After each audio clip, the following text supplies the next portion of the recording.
Me kreeg hier lopend langs al die Schwanau-gevels de historie aangereikt uit eerste hand. Ik heb veel nooit echt gezien, nooit echt geweten en voel mich als toerist in eigen land. Mijn ogen dwaalden rondje voor de markt en bleven hangen bij een meisje, wat een stuk. En ik hoorde iemand zeggen, jong, wat dunkt dich? Daar hou zelfs Leentje van die roeteren niet van terug.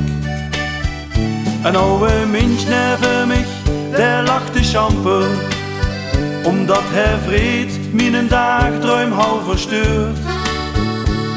En hij vroeg, voordat ik het koos zeggen, of ik ooit van de bokkeriers hou gehoord.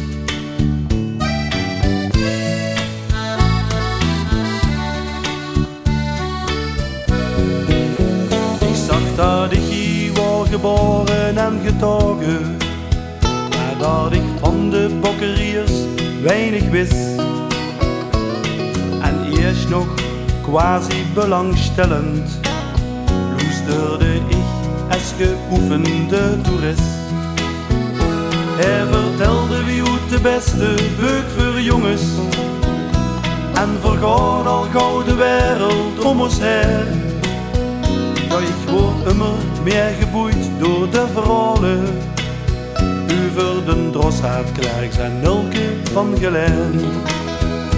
Hij vertelde van de schepen uit Stockholm en van Klerks waar me vuil van hij gereden. Leentje Pelser zag de schepen aan voor de Drossaard en het met scheren in de nek toe afgesneden.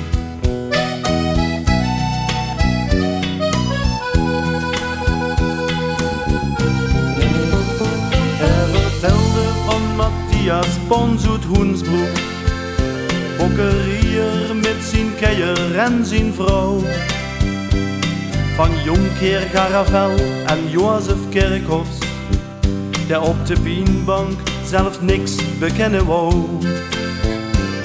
Wat is allemaal gebeurd voor zoveel jaren, hield me alleen maar een volksverhaal in stand. Wat is waar wordt en wat niet, wij zal het weten. Want wat wetste als toerist in eigen land.